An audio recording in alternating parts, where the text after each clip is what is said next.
Hey kids, we're looking at the book of Joshua and today we're going to do some baking. Let's go. See, ever since the beginning, when God made the world, he had a plan for the people he loves to be with him, to be his friends. At first, he made a garden. And the very first people lived with him, walking, talking, enjoying being friends with God. God's people were living in God's special place, and they were enjoying being his special friends. But something went wrong, very wrong.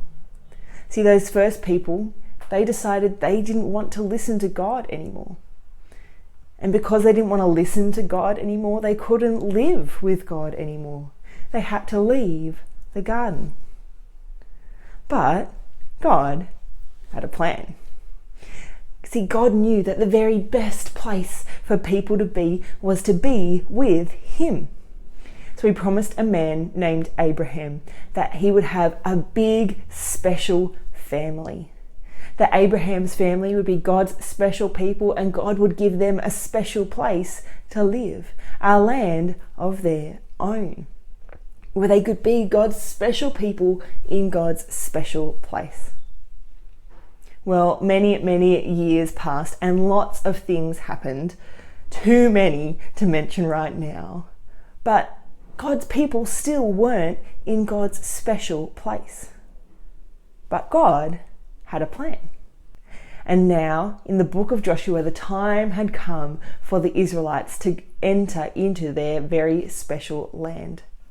God chose Joshua to be the leader of the Israelites, to lead them into battle and into the promised land. God told Joshua to be strong and courageous, and Joshua could be because God was going to be with him every step of the way. There were lots of enemies to defeat and lots of battles to win, but God had a plan.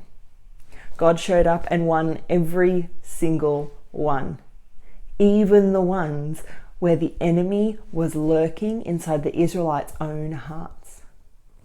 See, God won these battles in ways that made it clear to the Israelites and everyone else that was watching that he was the one that was doing the fighting. God was the strong one. God was keeping his promises. Until finally, the fighting was over.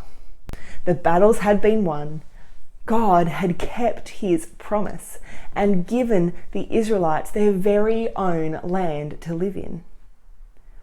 But Joshua's work wasn't finished yet. See, Joshua was very old now, and God gave him one last job to do. But it was a very important job. Joshua's job was to make sure that everyone had their own very special place to live in God's special land. See, God hadn't just picked out any old country for the Israelites to live in.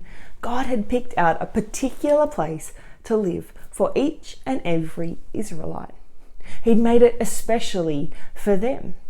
He'd made sure that every family, every mum and dad and grandma and grandpa and aunt and uncle and boy and girl had a place to live.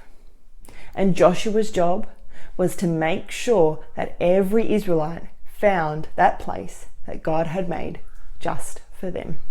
There are lots of chapters in the book of Joshua where Joshua is telling the people exactly where their new home is going to be.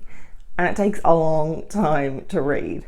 But that's because there were so many Israelites and God wanted to make sure that they got just the right place to live. The land was divided into 12 tribes. Gad and Reuben and half of the tribe of Manasseh lived on the east side of the Jordan River. Then on the other side of the river, Asher, Naphtali, Zebulun and Issachar were given their special land in the north.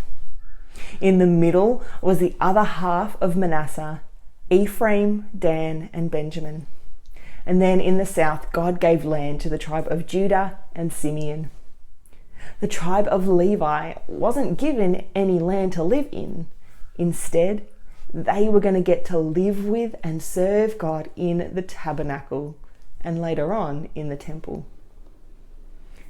Kids, God had a special plan for each of the Israelites.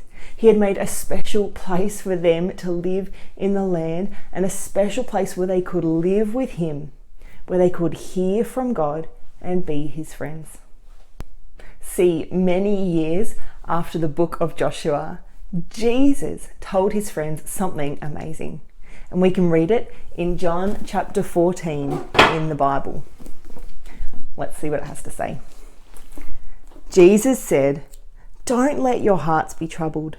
Trust in God and trust in me. There are many rooms in my Father's house. I wouldn't tell it to you if it weren't true. And I am going there to prepare a place for you. Then I will come back and take you to be with me." Kids, Jesus is telling us that God has a place in heaven especially for you. He picked it out and Jesus is getting it ready for you. It's going to be a place where that lurking enemy sin is gone forever. And you and I can live with God just as he planned. How do we get there, you ask? Well, Jesus tells us that too. Jesus said, "I am the way, the truth, and the life. The only way to the Father is through me." Kids, if we want to live in the amazing home that God has picked out, has getting ready for you and for me, we don't need to fight any big enemies. There are no walls to come tumbling down, no battles to win. Jesus has already beaten our big enemy, sin. He is making a place for us to live with God in heaven, in a home that can never, ever be taken away. And the only thing we need to do to live with God in that place is trust that Jesus has done it all already. Do you want to do that?